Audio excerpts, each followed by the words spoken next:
twantugama mushomo gw'imikono harimo okuteka ebintu nka keke, sumbusa, emigati n'ebindi, okubazira, okushoma amashomo ga computer no kuzikanika.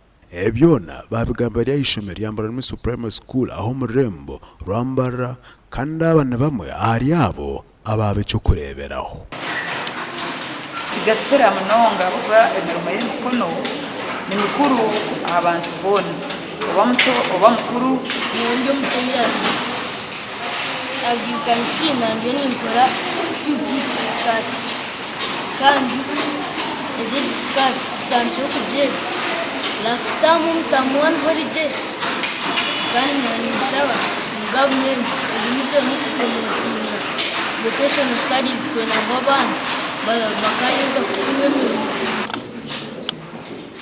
tararugaha at least abahine cinte cyo kubasa kwekozesa ikubasa kumubeshaho kuko muranga gwa government bukugamba kugira ngo Uganda ya hati umwana shimwe kuba ine skill ningashi umwuga gwenu gwashimwe kuba nakora. Arimbara Municipal School abeji bona abari mu mashumaga okugera abibwegese abana bo kuceberwa aba bitvet.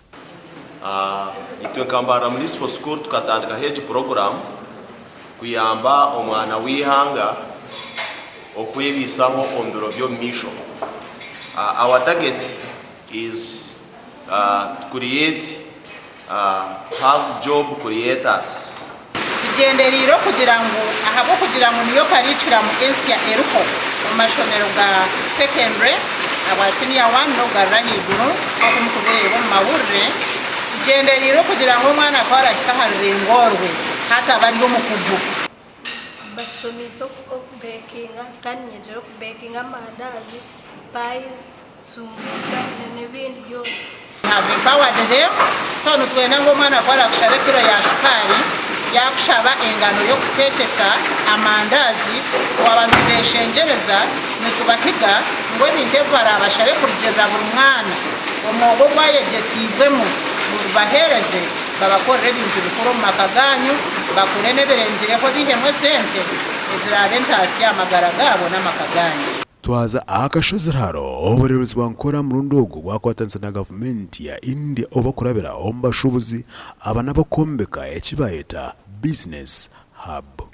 Ebyagambwa omurebuzi wankore bwanyukutayisa bamwe omba investor abije bashendesherezibeho aba alliance. Akwenzera abanyayuganda kurumba byega kikabintu kituyamba okundana no kwatanisiza hamwe kandi no gukora na mani mutokiye mu kintu mbwe nabo tukatensa nabo beja nibenda barete industrial park umuri Ambara tukashitama twabatungira acres mukaga itaka ryitwe eryo bureberezi bwa Nkore. And we are truly grateful to God and to the Bishop Sheldon Mwesige to allow us to be here today, and we pray this partnership continues. Echo mutano echabo mwanyogu bakirinju abayeta bajaja abarengire ombebere nabo babakwatiraho obakubahereza ebintu byo kosa oko omumagaragabo. Anta abaronzirwe kurwo mu makanisa akidikonalizi ezetoriye Mbarara kandi n'abantu bari kukamagana 2 no kukiramu. Abwa TV West ndisenyomo Gideon aho murembar.